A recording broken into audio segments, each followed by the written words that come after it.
కూతురు చనిపోయిన అమ్మని ఓదార్చింది నా మాట. మీరు చూసిన రియల్ లైఫ్ స్టోరీస్ ఏమైనా ఉన్నాయా? మెట్రోలో ట్రావెల్ చేస్తున్నప్పుడు వన్ పర్సన్ బాగా ఏడుస్తున్నాడు, లైక్ స్ట్రగులింగ్. లవ్ ఇప్పుడు నిజంగా అంత డెప్త్గా ఉందంటారా ప్రతి ఒక్కళ్ళలో? నీ దగ్గర డబ్బులు లేకపోతే నీ బంధువులు మిత్రులే కాదు, నువ్వు రోజు తింటున్న కంచం కూడా నీ మీద కన్నెర చేస్తారు. నీ గురించి ఎవడు రాడు, మరో కృష్ణుడు పుట్టాడు. కలత చెందిన మనసు కలం పట్టుకోవడం నేర్చుకుంది అన్నట్టుగా. మీ లైఫ్లో ఇంక్ ఆర్ సైలెన్స్ ఏది కోల్పోవడం అంటే భయం మీకు? కమర్షియల్, కానీ పక్క వాళ్ళని బాధ పెట్టేంత కమర్షియల్ ఏం కాదు. మీరు ఉగ్రవాదులను తయారు చేస్తున్నారు, రేపటి పౌరులను తయారు చేస్తున్నారు. ప్రతి ఒక్క మనిషి మరొక మనిషిని బ్లేమ్ చేయడంలో బిజీ అయిపోయాడు.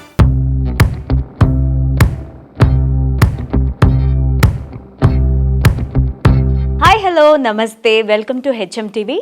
ఈరోజు మనతో పాటు ఒక స్పెషల్ గెస్ట్ ఉన్నారు. ఆయన ఒక రైటర్, ఒక యాక్టర్, అలాగే ఒక మోటివేషనల్ స్పీకర్. రీసెంట్గా ఇన్స్టాగ్రామ్లో ఆయన రీల్స్ అన్నీ కూడా పేలిపోతున్నాయి. అండ్ ఆయనతో మనం ఈరోజు out of the box questions మాట్లాడబోతున్నాం. ఒకసారి ఆయనతో ముచ్చటించి మిగతా వివరాలు తెలుసుకుందాం. హలో రాఘవ గారు. హలో అండి. How are you? ఫైన్ మా. సో మీ రైటింగ్స్ ఎప్పటి నుంచి స్టార్ట్ అయ్యాయి? అసలు మిమ్మల్ని ఇన్స్పైర్ చేసింది ఎవరు రాయాలని? అంటే అలా ఏం లేదు. ఇన్స్పైర్ అనేది నేను సిచ్యువేషన్స్, బయట ఉన్న పరిస్థితులను బట్టి, వాతావరణాన్ని బట్టి నేను ఇన్స్పైర్ అయ్యాను. నా చుట్టూ జరుగుతున్న కొన్ని సిచ్యువేషన్స్ కానివ్వండి, నాకు డైలీ రోజు దినచర్యలో జరుగుతున్న సిచ్యువేషన్స్ వల్ల నేను అవి ఎక్కడికి చెప్పుకోవాలో తెలియక, అదేమంటారు కదా, కలత చెందిన మనసు కలం పట్టుకోవడం నేర్చుకుంది అన్నట్టుగా. సో అలా రాయడం నేర్చుకున్నా. అది కొంచెం విప్లవ భావాలు ఎక్కువ దారితీసింది అది. సో మీకు ప్రభావం చూపించినటువంటి రైటర్స్ ఎవరు మీకు రోల్ మోడల్? సిరివెన్నెల సీతారామ శాస్త్రి గారు, తర్వాత చాలామంది ఉన్నారు. చెప్పుకుంటూ పోతే అంటే ఒక్కొక్కరి పరిధి ఒకరిది. కూర్చున్నప్పుడు ఒకరు, నిద్రపోతున్నప్పుడు ఒకరు, అలా వాళ్ళ రేకెత్తిస్తుంటే భావాలు వాళ్ళ యొక్క రచనలు. మీ రైటింగ్స్ కూడా అన్నీ అలాగే ఉంటాయి కదా? అవునవును. అంటే నేను ఫేస్ చేసిన థింగ్ అలాంటిది. చిన్న ఉన్నప్పుడు ఒక మిడిల్ క్లాస్లో కానీ, పేదవాడు కానీ చనిపోయిన తర్వాత కూడా పేదరికాన్ని అనుభవిస్తూ చచ్చిపోతుంటాడు. నేను అలాంటి సిచ్యువేషన్స్ చూసిన తర్వాత ఓకే, అది నాకు ఏదో ఒక ట్రిగ్గర్ చేసింది నా లోపల. ఓకే. సో అక్కడి నుంచి నేను రాయడం కానీ చేయడం కానీ స్టార్ట్ చేశాను. ఓకే. అంత బలంగా రాయడానికి చిన్నప్పటి నుంచి ఇప్పటి వరకు మీరు చూసిన రియల్ లైఫ్ స్టోరీస్ ఏమైనా ఉన్నాయా? అంటే మనిషికి విలువ ఇవ్వకపోవడం, మనిషి వేసుకున్న బట్టలకి, మనిషి ఉన్న హోదాకి విలువ ఇవ్వడం. ఒక్కొక్కసారి అనిపిస్తుంది ఈ అతుకుల బొంతకి ఏం విలువ లేదేమో, కేవలం హోదాకి, బట్టలకి, వీళ్ళకి మాత్రం విలువ ఉందేమో. అది ఎక్కువ మార్చింది నన్ను. సో చిన్న ఉన్నప్పుడు చూసిన ఒక ఇన్సిడెంట్ అన్నది నాకు బాగా పాతుకుపోయింది మనసులో. మా స్కూల్కి దగ్గరలో శ్మశాన వాటిక ఉండేది. నేను రెగ్యులర్గా మేము వెళ్తూ ఉంటే కనిపించేది. ఆ దారిలో కూర్చున్నప్పుడు నేను నా ఫ్రెండ్స్ అని కూర్చున్న వాళ్ళందరూ ఒక దాంట్లో ఉన్నారు, నేను మాత్రం అలా చూస్తూ ఉన్నా. మా స్కూల్ ముందు చాలా పేదరికం అనుభవిస్తున్న ఒక ముసలావిడ చనిపోయింది. మా పల్లీలు అమ్మేది అమ్మాయి. ఆ ముసలావిడ చనిపోయింది. ఓకే, ఆ అతను అక్కడ కట్టెలు వేయడం చూశాను నేను. బతికినన్ని రోజులు పేదరికం అనుభవించాడు ఆయన మనిషి. ఓకే, శ్మశానంలోకి వచ్చాడు, ఇక్కడ కూడా వెతుకుతున్నాడు. ఓకే, అదే శ్మశాన వాటికలో మా ఊర్లో ఒక టాప్ పొజిషన్లో ఉన్న పర్సన్ చనిపోయాడు. పెద్ద కాన్వాయ్ వచ్చింది, పెద్ద హంగామా నడుస్తుంది, తీసుకొని వచ్చారు. గంధపు చెక్కలు ఏదో అంతా పేర్చి కాలవడం స్టార్ట్ చేశారు. ఒక సిల్లీ ఇన్సిడెంట్ చూసాను నేను. అదేదో ఇది కరెక్ట్ గంధపు చెక్క కాదు, ఇది కరెక్ట్గా లేదని చెప్పి పక్కకు పడేయడం చూసా. ఓకే. అక్కడ చిన్న కట్టెపుల్ల దొరికితే చాలు అనే వాళ్ళని చూసా. అదే ప్లేస్లో ఇది కరెక్ట్గా లేదని పడేయడం చూసా. అక్కడ నాకు ట్రిగ్గర్ అయిపోయింది. ఓకే, ఒక పేదవాడు చచ్చిన తర్వాత కూడా పేదవాడిగానే చస్తున్నాడు, చావును కూడా పేదరికంగానే అనుభవిస్తున్నాడు. ఇది బాగాలేదు అన్న ఫీల్తో స్టార్ట్ అయిన రైటింగ్స్ అవన్నీ. ఓకే. సో మీరు ఒక రచన పూర్తి చేయడానికి ఎన్ని డేస్ తీసుకుంటూ ఉంటారు? అందులో ఏమేమి ఇమిడి ఉంటాయి? డిపెండ్స్. నాకు మ్యాక్సిమం నా రైటింగ్స్లో అన్ని విప్లవ భావాలే ఎక్కువ. కాకపోతే ఏంటి అంటే నన్ను అర్థం చేసుకునే విధానాన్ని బట్టి ఉంటుంది అది. ఒకవేళ నా రైటింగ్స్ ఒక్కొక్కడికి ప్రశ్నార్థకంగా మిగలవచ్చు, ఒకడికి నచ్చి ప్రియురాలుగా మారచ్చు, ప్రియుడిగా మారచ్చు, మరొకడికి నచ్చక విమర్శకుడిగా మారచ్చు. అది వాడి వే ఆఫ్ వ్యూని బట్టి ఉంటుంది. సో నేను ఎప్పుడు ఇలాగే ఉండాలి, ఇలా ఉండాలి. కాకపోతే ప్రేమ అనేది ఉండదు నా రచనలో, క్వశ్చన్ మార్కే ఉండిద్ది. ఒకవేళ ప్రేమ గురించి రాసినా సరే కూడా ఒక క్వశ్చన్ మార్క్ ఉండి ప్రశ్నార్థకంగా చూపిస్తాను నేను, అంతే తప్ప. సో ప్రెసెంట్ ఉన్న జనరేషన్లో అయితే లవ్ గురించి చాలా మంది అపోహలు ఉన్నాయి, చాలా ఉన్నాయి. అండ్ లవ్ ఇప్పుడు నిజంగా అంత డెప్త్గా ఉందంటారా ప్రతి ఒక్కళ్ళలో? అంటే అమ్మ నాన్న ప్రేమని చూసి పెరిగిన వాడికి ఈ ప్రేమ అర్థం కాదు. నా ఉద్దేశ ప్రకారం ఏంటంటే, మా అమ్మ నాన్నలు చిన్నప్పటి నుంచి వాళ్ళ ప్రేమలు చూసిన వాడిని ఈ జనరేషన్లో ప్రేమ చూస్తే కొంచెం పానిక్ అయిపోతాం. ఏంటి ఇలా కూడా ఉండుద్దా, ఓకే. అప్పటి అర్థాలు వేరు, ఇప్పటి అర్థాలు వేరు. అప్పటి ప్రేమకి భావాలు వేరు, ఇప్పటి ప్రేమకి భావాలు వేరు. సో దానికి చాలా అర్థాలు వచ్చాయి ఇప్పుడు. అప్పటికి ప్రేమకి అర్థం ప్రేమే, అప్పటికి ప్రేమకి అర్థం ఒక అది చెప్పలేంది. ఇప్పుడు ప్రేమకి అర్థాలు చాలా వచ్చాయి, సిచ్యువేషన్షిప్స్ అని, పైనాపిల్ అని చాలా వచ్చాయి. సో అప్పటి అర్థాలు వేరు, ఇప్పుడు అర్థాలు. ఇప్పటి దాని గురించి నేను మాట్లాడలేదు. సో ఫ్రెండ్షిప్ కైనా వాల్యూ ఉందంటారా ఇప్పుడున్న జనరేషన్? అవసరానికి యూజ్ చేసుకొని వదిలేసే వాళ్ళు చాలా మంది ఉంటారు. నేను భయపడేది అదొక్కటే. నా జీవితంలో నేను భయపడేది ఏదైనా ఉంది అంటే దేవుడికి, వెనక ఉన్న నా మిత్రుడి నోటికి. దేవుడు ఏదైనా శాసించగలడు, వెనుకున్న మిత్రుడి నోరు ఏదైనా చేయగలదు. వాడి నోరు చాలు మనని బ్లేమ్ చేయొచ్చు, మనని కించపరచు, లైక్ మన మనసుని విరగొట్టచ్చు కూడా. నేను ఎప్పుడు ఒక నాలుకని పిలవను, మాంసపు ముద్ద అంట, రుచులు ఎరిగిన మాంసపు ముద్ద అంట. దానికి అన్ని రుచులు తెలుసు. చాలా వయ్యారంగా మెలికలు తిరుగుతూ ఉంటుంది. 6 అడుగుల మనిషి అయినా సరే, రాయలాంటి మనసు లాంటి వాడినైనా సరే చిటికలో పడేస్తుంది కింద. సో అది నమ్మను నేను. ఈ రెండింటికే భయపడతా, దేవుడికి, వెనుకున్న నా మిత్రుడి నోటికి. సో వాడికి అంత శక్తి ఉంటుంది, మిత్రుడికున్న శక్తి అది. వాడు తలుచుకుంటే నిలబెట్టగలడు, అవును, వాడు అనుకుంటే పడేయగలడు కూడా. సో ఈ రోజు నువ్వు ఎంచుకునే మిత్రుడు అనేవాడు ఎలా ఉండాలి అంటే, నేను ఎప్పుడు ఒక కృష్ణుడిలా ఉండాలి అని చెప్తా. నీ జీవితంలో తిరిగే ప్రతి మలుపుకు వాడే సూత్రధారై ఉండాలి. వాడు ఏదైనా చెప్పాలి, ఇది కరెక్ట్ కాదు, ఒకసారి ఇలా వెళ్ళు అని. ఒకవేళ నువ్వు జీవితంలో చాలా యుద్ధాలు చేస్తూ ఉంటావు, జీవితంలో చాలా పరిగెడుతూ ఉంటావు, చాలా యుద్ధాలు చేస్తుంటావు, నీ వెనుకున్న వానర సైన్యం వాడే అవ్వాలా. అదొక్కటి సంపాదిస్తే నీకు తిరిగి ఉండదు. మిత్రుడు ఈ రోజుల్లో, ఈ జనరేషన్లో మిత్రుడు ఇంపార్టెంట్. సో ఈ జెన్జీ జనరేషన్లో కూడా చాలా మంది డిప్రెషన్కి లోన్ అవుతున్నారు అండ్ కించపరుస్తున్నారు ఎదుటి వాళ్ళని. ఎందుకు అలా జరుగుతుంది అంటారు? అంటే అలాంటి వాళ్ళకి ఒక లెసన్గా ఏం చెప్పచ్చు అంటారు? ఒకటే, కించపరిచే వాళ్ళకి మనం లెసన్ ఇవ్వలేం. ఫస్ట్ వాళ్ళు చూసే చూపు వేరే ఉండిద్ది, వాళ్ళు మాట్లాడే మాట వేరే ఉండిద్ది. మనం ఎప్పుడూ ఒకరికి లెసన్ ఇవ్వాలి అనుకోవడమే మన తప్పు. మనం మాట్లాడే మాట మనం చెప్పేసి వెళ్ళిపోవడమే. నా ఉద్దేశ ప్రకారం ఏంటంటే, అలాంటి వాళ్ళని చూసి మౌనంగా పక్కెళ్ళిపోవడమే మంచిది. చిన్నప్పటి నుంచి నువ్వు పెరిగిన విధానం బట్టి నువ్వు ఒక మనిషిని కించపరిచేలా మాట్లాడడం నీ మనసులో ఉండిద్ది. కమర్షియల్ నేను, కానీ పక్క వాళ్ళని బాధ పెట్టేంత కమర్షియల్ నేను కాదు. అలా చేయకూడదు, అది ఉండాలి నీ లోపల ఆలోచన. సో ఇది ఎప్పుడైతే నువ్వు కంట్రోల్ చేసుకుంటావో ఆటోమేటిక్గా నీకు ఒక మనిషిని బాధ పెట్టాలన్న ఆలోచన రాదు, ఒక మనిషిని చులకనగా చూడాలన్న ఆలోచన రాదు, ఒక మనిషి మీద నోరు జారాలన్న ఆలోచన రాదు. సో నువ్వు చిన్నప్పటి నుంచి పెరిగిన విధానం కావచ్చు, నువ్వు చిన్నప్పటి నుంచి పెరిగిన పరిస్థితులు, చుట్టుపక్కల పేరెంటింగ్ అనేది చాలా ఇంపార్టెంట్. సో ఈ మధ్య కాలంలో సాహిత్యంలో వచ్చిన చేంజెస్ ఏమన్నా చూసారా? మీరు అది పట్టుకొని రాస్తున్నారా? అంటే లేదు, నేను చేంజెస్ని అబ్జర్వ్ చేయను. లైక్ అప్పటి సాహిత్యం నేను ఎక్కువ ఓల్డ్ సాంగ్స్ ఎక్కువ వింటా, రైటింగ్స్ ఎక్కువగా వింటుంటా. ఏదైనా సిచ్యువేషన్, ఏదైనా సీన్ కనిపించిందంటే దీని డైలాగ్ వర్షన్లో ఎలా రాయాలి నేను అని చూస్తూ ఉంటా. సో అది ఎక్కువ రావడం వల్ల నేను చేంజెస్ గమనించాను. నాలో ఏమైనా చేంజెస్ ఏమన్నా రావాలా అని అనుకుంటా ఒక్కొక్కసారి, అంతే తప్ప నేను అప్పటి సాహిత్యం ఇప్పటి సాహిత్యం చేంజెస్ అప్పటి సాహిత్యం వేరు, old is always gold. So మీరు ఒక ఆర్టిస్ట్ కదా, ఎందుకని రైటర్గా మారాల్సి వచ్చింది? ఫస్ట్ అది స్టార్ట్ చేశారా, ఇది స్టార్ట్ లేదు, చేశారా? నేను ఫస్ట్ ఇండస్ట్రీకి వచ్చింది యాజ్ ఏ రైటర్గా. ఓకే. తర్వాత నా లుక్స్ కొంతమంది చూసి దీపక్ గారు అని, ఈజ్ మై గురు. ఓకే. ఆయన నన్ను ఇండస్ట్రీకి వచ్చిన కొత్తలో రాఘవ్ నువ్వు మోడలింగ్ ఎందుకు ట్రై చేయొద్దు అని ఎంకరేజ్, టిక్ టాక్ డేస్లో. అంటే ఒకసారి ఆ మాట అనగానే ఫస్ట్ మిర్రర్ ముందుకు వెళ్ళాను, నా లోపల ఏ యాంగిల్ కూడా ఉందా అని.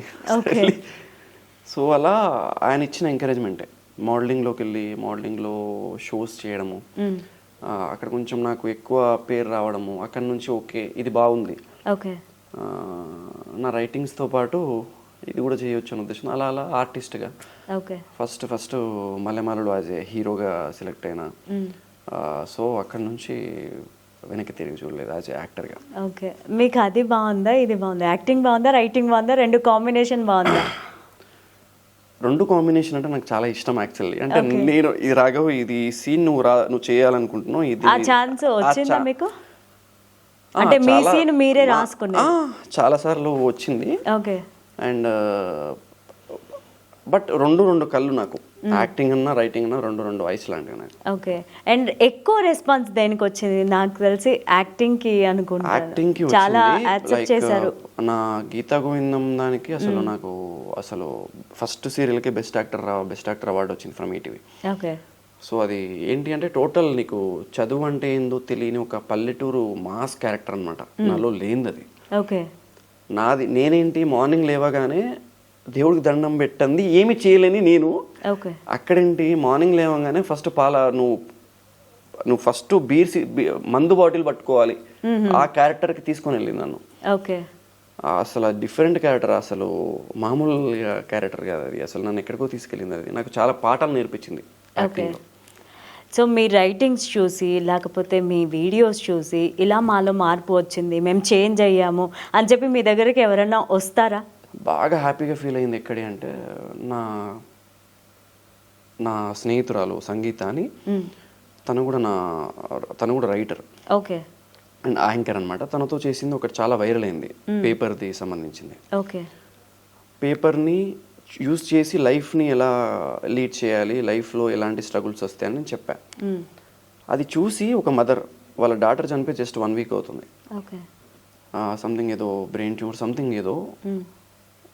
ఆ అమ్మాయి సంగీతకి చెప్పిందంట, వాళ్ళ ఇంటి పక్కనే ఉంటుందంట, ఈ పేపర్ వల్ల బతుకున్నా నేను, ఈ వీడియో వల్ల బతుకున్నా. అక్కడ నాకు లిటరల్ నాకు ఐసులో వాటర్ వచ్చాయి. ఓకే. అరే నేను మాట్లాడిన మాట ఇంత, కూతురు చనిపోయిన అమ్మని ఓదార్చింది నా మాట. ఓకే. అక్కడ నాకు చాలా అది అనిపించింది, ఓకే ఇంకా మాట్లాడొచ్చు, చూద్దాం ఎంతమందిని ఓదారుస్తావు నా కలం అని చెప్పేసి కొంచెం ఎక్కువ. యాక్చువల్లీ నేను ఆ వీడియో కూడా చూసాను నేను, అది చాలా ఇన్స్పైరింగ్గా ఉంటుంది. అది ఏంటి అంటే మీరు నమ్ముతారా, దాని వెనక చాలా కన్నీళ్ళు ఉన్నాయి. ఓకే. ఆ పేపర్ వెనక నేను ఏదో ప్రతి మనిషికి కామన్ ప్రాబ్లమ్స్ అనేవి, ఫ్యామిలీ సిచ్యువేషన్స్ అనేవి. నేను ఒక మెట్రోలో ట్రావెల్ చేస్తున్నప్పుడు 1 పర్సన్ బాగా ఏడుస్తున్నాడు, లైక్ స్ట్రగులింగ్. ఆ పర్సన్ ఎవరు కదా, నేనే ఎందుకు ఓపెన్గా చెప్పడం, నేను బాగా స్ట్రగుల్ అవుతున్నా, ఏంటిది అని. నేను పట్టుకున్న టిష్యూ పేపర్ నుంచి వచ్చిన మాటలు అవి. ఓకే నేను దీన్ని ఇంతగానం తడిపా, ముద్ద చేశా కదా, ఓకే ఎంత స్ట్రాంగ్గా ఉంది, ఎంత నలిపిన ఎంత స్ట్రాంగ్గా ఉంది, అందులో నుంచి వచ్చిన మాటలే. అందరికీ ఆ పదాలే కనిపించాయి, కానీ నా ఉద్దేశ ప్రకారం దాని వెనక ఎన్నో కన్నీళ్ళతో తడిసిన పదాలు ఉన్నాయి. ఓకే. సో అంత స్ట్రగుల్ నుంచి మీరు బయటకు వచ్చారు కదా, ఇప్పుడు చాలామంది స్ట్రగుల్స్ ఫేస్ చేస్తుంటారు లైఫ్లో. ప్రతి ఒక్కరికి ఒక స్ట్రగుల్ ఉంటుంది, పెద్ద స్టోరీ ఉంటుంది బాధ వెనక. వాళ్ళు ఎలా బయటపడాలి అంటారు? నేను ఒకటే చెప్తా, అలోన్గా వార్ చేయడం నేర్చుకోవాలి. ఇది కలియుగం. నేను ఇప్పుడు ఒకటే మాట చెప్తా, అప్పటి కాలంలో అర్జునుడు మానసికంగా పడిపోతే శ్రీకృష్ణుడు అర్జున్ని లేపడానికి 18 అధ్యాయాల భగవద్గీత బోధించవలసి వచ్చింది. ఇది కలియుగం. నీ గురించి ఎవడు చెప్పడు, నీ తలరాతని నువ్వే మార్చుకోవాలి. నీ గురించి ఎవడు రాడు, మరో కృష్ణుడు పుట్టాడు. నీకు నువ్వే నిలబడాలి, నీకు నువ్వే మారాలి. ఒంటరిగా సమస్యలను ఎదుర్కోవడం నేర్చుకోవాలి ముందు. ఎప్పుడైతే ఒక మనిషికి అలవాటు పడ్డామో ఎప్పుడైతే ఒక మనిషి మాటకి అలవాటు పడ్డామో నువ్వు నీ జీవితం పకోడి చేతుల్లో పెట్టినట్టే. యాక్చువల్గా ఇప్పుడు జనరేషన్ మారుతుంది, రాసేవి అండ్ చూసేవి వినేవి కూడా టేస్ట్లో చేంజ్ అయిపోతూ ఉంది. అవును. సో వాళ్ళకి తగ్గట్టు వాళ్ళని ఇన్స్పైర్ చేయాలంటే ఎలాంటి పదాలు వాడుతూ ఉంటారు, ఎలా రాస్తూ ఉంటారు? అంటే నేను ఒకరిని ఇన్స్పైర్ చేయడానికి రాస్తా కానీ ఒకరిని మార్చడానికి రాను. ఓకే. ఇన్స్పైర్ మీన్స్ వాడిష్టం. వీడిని మార్చాలి అంటే నేను అది ఎందుకంటే ఒక మనిషిని మార్చలేం. చెట్టునైనా ఉంచొచ్చేమో, అంటే లైక్ ఏదన్నా ఇనుమునైనా వేడి చేసి ఉంచొచ్చేమో కానీ మనిషిని మాటలతో ఉంచలేం. అంటే మనకి మంచిది కాదు. మేబీ మార్చొచ్చు, బట్ ఇప్పుడున్న సిచ్యువేషన్స్ అది కష్టం. ఎందుకంటే సోషల్ మీడియా అనేది చాలా ఒక మనిషిని, ప్రతి ఒక్క మనిషి మరొక మనిషిని బ్లేమ్ చేయడంలో బిజీ అయిపోయాడు. కరెక్ట్. ప్రతి మనిషి, మీరు ఎవరైనా తీసుకోండి, ప్రతి మనిషి ఇంకొక మనిషిని బ్లేమ్ చేయడంలో బిజీ అయిపోయారు. సో అలాంటి సిచ్యువేషన్స్లో నువ్వు ఇలా ఉండకు ఇలా అంటే ఆ మనిషి మన వైపు తిరిగే ఛాన్స్ ఉంటుంది. కాబట్టి సో బీ కామ్ అంతే. మనం ఆ మనుషులకు ఎలాంటి సజెషన్స్ ఇవ్వకుండా కామ్ ఉండడం. ఇన్స్టాగ్రామ్ మనకు సోషల్ మీడియానే చెప్తుంటుంది. మనం ఒక మనిషిని మెచ్చుకోవాలి అంటే కాంప్లిమెంట్ అంటాం. అవును, కరెక్ట్. కానీ ఇన్స్టాగ్రామ్లో కామెంట్ అని ఉంటుంది. అదే కామెంట్ నువ్వు కామెంట్ చేయరా అని చెప్తే బాగోదు కదా. అదే ఇన్స్టాగ్రామ్లో వేరు ఉంటుంది. నువ్వు రిసీవ్ చేసుకునే విధానాన్ని బట్టి ఉంటుంది, నువ్వు దాని ఆచరణలో పెట్టే విధానాన్ని బట్టి ఉంటుంది ఏదైనా సరే. సో ఒక మనిషి లవ్లో స్ట్రక్ అయ్యాడు అన్నప్పుడు ఆయనకి మీరు చెప్పే ఒక రా థింగ్ ఏమన్నా ఉందా? రా ఏదన్నా ఎగ్జాంపుల్? అంటే సిద్ధంగా ఉండాలి దేనికైనా సరే. నేను ప్రేమగా చూసిన కళ్ళే ఏదో చులకనగా చూస్తాయి, దానికి సిద్ధంగా పడదు. ఓకే. నీ మాట కోసం ఎదురు చూసిన చెవులే నీ మాట వింటే చిరాకు పడతాయి, దానికి కూడా సిద్ధంగా ఉండు. ఓకే. నీ స్పర్శ తగలంగానే పులకరించిన మనసే నీ నీ నువ్వు నీ నీడ కూడా తాకని అంత పరిస్థితికి తీసుకెళ్తాను. నేను సిద్ధంగా ఉండు. ఓకే. వీటన్నిటికీ నువ్వు సిద్ధంగా ఉండాలి అని చెప్తాను. సో మనుషుల బిహేవియర్ కానీ సైలెన్స్ కానీ చూసినప్పుడు మీరు ఎలాంటివి అబ్జర్వ్ చేస్తూ ఉంటారు వాళ్ళ దగ్గర నుంచి? మనుషుల సైలెన్స్ చూస్తే నేను ఫస్ట్ పలకరిస్తా. ఎందుకంటే ఆ మౌనం వెనకాల చాలా పెద్ద యుద్ధమే జరుగుతుంటుంది, నాకు తెలుసు. మీరు అబ్జర్వ్ చేయండి, పుట్టినప్పుడు తొలి ఏడుపు ముందు ఒక మౌనం ఉంటుంది. సరే తెలిసి తెలియక పెరిగిన తర్వాత స్నేహితులు లేక ఒంటరితనంలో ఉండే మౌనం ఉంటుంది. అవును. తర్వాత వయసు వచ్చిన తర్వాత ప్రేమలో ఓడిపోయిన బాధ వెనుక ఒక మౌనం ఉంటుంది. వెనక్కి తిరిగి చూస్తే తల్లిదండ్రుల వయసు అయిపోతుంటుంది. ఆ సమయంలో మౌనంగా కూర్చునే మౌనంలో ఒక డిఫరెంట్ టైప్ ఆఫ్ మౌనం ఉంటుంది. అన్ని బంధాలు తీరిపోయి అంత అయిపోయి శ్మశానవాసి దగ్గరికి చేరిన తర్వాత అక్కడ కూడా మౌనమే మిగులుతుంది. మౌనం చూడడానికి చాలా ప్రశాంతంగా ఉంటుంది, కానీ దాని వెనుక చాలా పెద్ద యుద్ధం జరుగుతూ ఉంటుంది. సో రాఘవ, సొసైటీ అప్రూవ్ చేయకపోయినా కూడా చాలా మంది వాళ్ళ హార్ట్ చెప్పింది వింటూ ఉంటారు. అది కరెక్టా రాంగా అని ఆలోచించరు. అలాంటి వాళ్ళని ఏమనాలి, ఏమంటారు? అంటే మనసు చెప్పింది వినడం ఒక్కోసారి తప్పు అవ్వచ్చు, ఒక్కొక్కసారి ఒప్పు అవ్వచ్చు. ఎందుకంటే మనసులో ఉన్న వాళ్ళ గురించి ఆలోచిస్తే నీకు ఇష్ట ప్రకారమే మనసు చెప్తుంది. నిజం ఏది చెప్పదు మనసు. ఆ మనిషితో మాట్లాడాలి వద్దా మాట్లాడి నీ మనసులో ఉన్న మనిషి కాబట్టి మాట్లాడనే చెప్తారు. కరెక్ట్. సో అది కరెక్ట్ కాకపోవచ్చు నీ జీవితానికి. సో కొన్నిసార్లు నీ మనస్సుని కూడా అదుపులో పెట్టుకోవడం మంచిది. సో లవ్ ఫెయిల్యూర్ తర్వాత బ్రేకప్ తర్వాత వచ్చే థాట్స్ ఏవైతే ఉంటాయో, సెకండ్ థాట్స్, అవి గిల్టీ వల్ల వస్తాయంటారా లేకపోతే పెయిన్ వల్ల వస్తాయా? మోసం చేస్తే గిల్టీ వల్ల వస్తాయి. ఓకే. మోసపోతే పెయిన్ వల్ల వస్తాయి. నా ఉద్దేశ ప్రకారం పెయిన్ కన్నా గిల్టీ చాలా దారుణంగా ఉంటుంది. అరే మనిషిని మొహం చూపెట్టుకోలేము అనమాట, 10 మందిలో తిరగలేము, అది బాధ వేరే రకంగా ఉండిద్ది అది. సో ఒకరిని మోసం చేసిన తర్వాత అర్థమవుద్ది, వాడిని మోసం చేసింది కాదు నాకు నేను పెద్ద శిక్ష వేసుకున్నాను. ఒకరిని మోసం చేసిన తర్వాతనే అర్థమవుద్ది అది.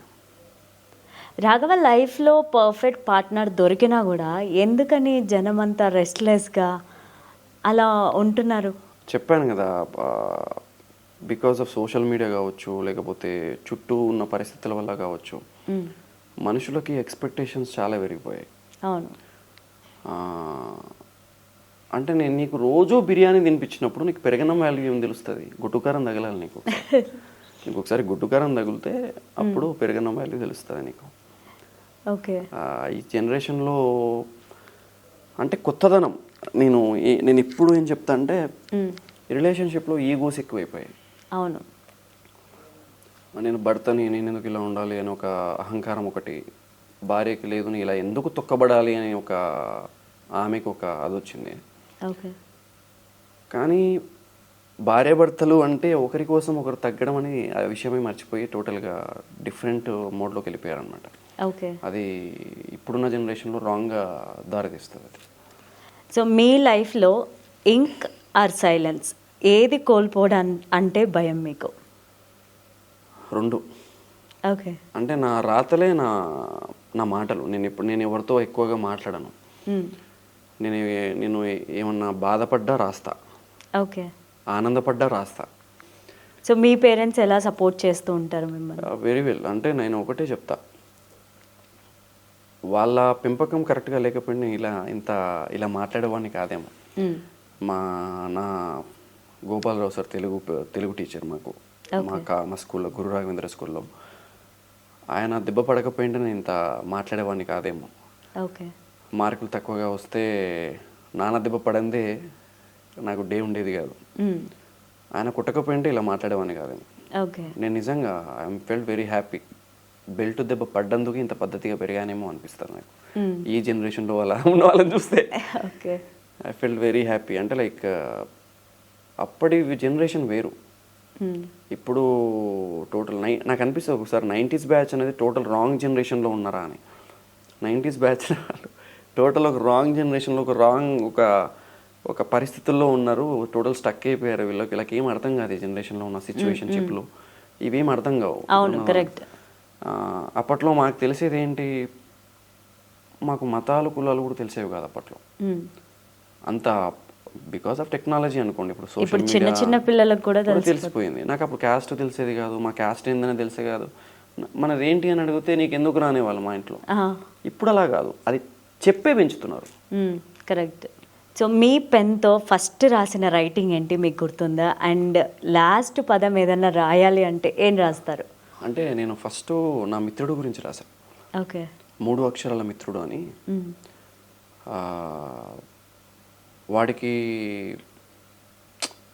వాడేంటి అంటే 3 అక్షరాల మిత్రుడు అంటే మనకి అనుకోవచ్చు 3 అక్షరాల మిత్రుడు ఏంటి అని.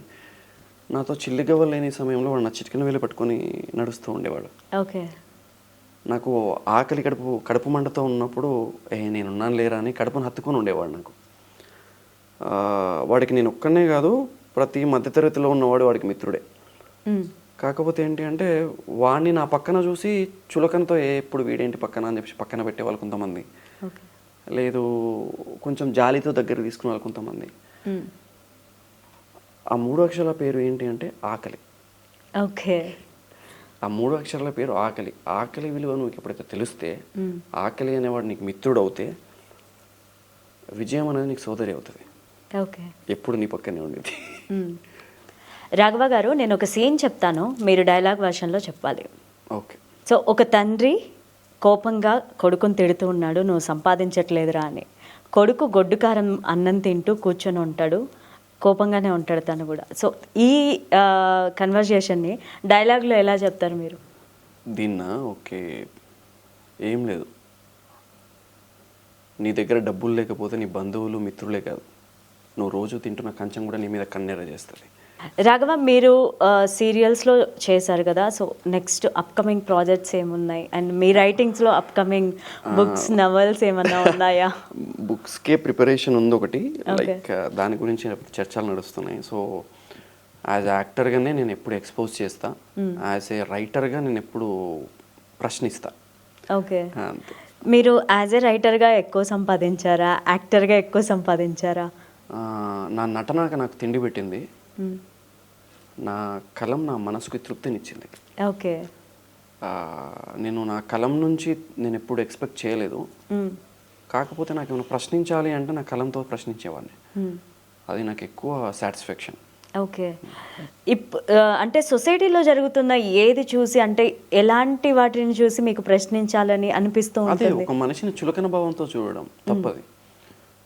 ప్రతి మనిషిని చులకన భావంతో చూడడము, ఎవ్వడి మనసులో ఏముందో తెలియకుండా నోరు జారడము ఇది తప్పు. మ్మ్. ఒక మనిషిని ఈజీగా మనం కించపరుస్తాం. ఒక మనిషిని ఈజీగా నేను ఒకటే చెప్తా ఎప్పుడు, మ్మ్. నువ్వు దేవుణ్ణి నమ్మేవాడివి అయితే, లేకపోతే ఏదైనా శక్తిని నమ్మేవాడివి అయితే, మ్మ్. నువ్వు ఒక మనిషిని కించపరుస్తున్నావు, ఒక మనిషిని మాట్లాడుతున్నావు, నీ జీవితాన్ని, వాడి జీవితాన్ని, మ్మ్. నీ పక్కన వాళ్ళ జీవితాన్ని నడిపేవాడు పైన కూడా ఉన్నాడు. మ్మ్. ఏదో రోజు నిన్ను కించపరుస్తాడు, ఇలా ఇలా నలిపేస్తాడు నేను. ఓకే. అప్పుడు తెలిసిద్ది, అరే నేను ఈ మనిషిని ఎందుకు ఇలా కించపరిచాను నేను. సో చిన్నపిల్లలకి కాస్ట్ గురించి తెలుస్తుంది ఇప్పుడున్న జనరేషన్లో, అండ్ కాలేజెస్లో చూసిన అదే, స్కూల్స్లో చూసిన అదే, వాళ్ళకి ఇంత అని చెప్పి పర్సంటేజ్ ఫీజు తగ్గించడం ఇవన్నీ కూడా ఉన్నాయి. సో దాన్ని ఎలా చూడొచ్చు అంటారు? అంటే నేను దాని గురించి నేను మాట్లాడదలుచుకోలేదు మా, ఎందుకంటే ప్రశ్నించడం నా తత్వం, అది ఒకటే. ఇలా ఎందుకు చేస్తున్నారని నేను వాళ్ళని డిమాండ్ చేయలేను. ఎందుకు అంటే మనిషిని డిమాండ్ చేయడం ఎప్పుడైతే స్టార్ట్ చేస్తామో సమస్యలు స్టార్ట్ అవుతాయి. ఓకే. ఒక మనిషి నడుస్తున్నప్పుడు నడవనివ్వడమే బెటర్. మన పక్క నుంచి మన దారిలో మనం వెళ్ళడం బెటర్. ఓకే. మనిషిని రుద్దొద్దు, మన ప్రశ్నలు మనిషిపై ఎప్పుడూ రుద్దొద్దు, అది మనకు మంచిది కాదు. ఓకే. సో మీరు రాసిన రైటింగ్స్లో మీకు నచ్చిన ఏవైనా ఒక 2 లైన్స్? అదే చెప్పాను కదా, ఆకలి గురించి అది. ఓకే. అండ్ నా మిత్రుడు, ఆకలి మిత్రుడు గురించి, ఓకే. అది చాలా ఇష్టం నాకు అది. మిమ్మల్ని చాలా మంది మళ్ళీ కమ్బ్యాక్ పెద్ద సీరియల్ కోరుకుంటున్నారు చాలా మంది ప్రేక్షకులు. సో వాళ్ళకి ఏం చెప్దాం అనుకుంటున్నారు? సూన్, త్వరలో వస్తా పక్క. ఓకే. మూవీస్ ఏమన్నా ట్రై చేస్తున్నారా? రీసెంట్గా ఒక వెబ్ సిరీస్ క్రైమ్ బ్యాచ్ అని నేను నా స్వతహాగా రాసిన ఓకే క్యారెక్టర్, అది నా కోసం. అది ఆల్మోస్ట్ అయిపోయింది, కొంచెం బడ్జెట్ ప్రొడక్షన్స్ వల్ల ఆగిపోయింది అది. Okay. So waiting for that. మీకు ఏ యాక్టర్ అంటే ఇష్టం, ఏ హీరోయిన్ అంటే ఇష్టం? నాకు ఆల్వేస్ చిరంజీవి గారు ఓకే. అండ్ సూర్య, ఎక్కువ వీళ్ళిద్దరు ఎక్కువ ఇష్టపడతా నేను. ఓకే. హీరోయిన్స్ అంటే సౌందర్య. ఓకే. ఏ డైరెక్టర్ అంటే ఎక్కువ ఇష్టం? రాజమౌళి గారు, నో డౌట్. ఓకే. ఇప్పుడున్న రైటర్స్లో చాలా కొత్తగా రాస్తున్న వాళ్ళలో అఫ్ కోర్స్ మీరు కూడా ఉన్నారు. అండ్ మీకు ఎవరంటే ఇష్టం ఎక్కువ? నాకు గురువు గారు త్రివిక్రమ్ గారు అంటే బాగా. ఆయన మాట్లాడే మాట ఏదో వెనక నుంచి ఏదో పెట్ట కొట్టినట్టు ఉండేది. Thank you so much Raghava గారు. Thank you for coming. Thank you so much.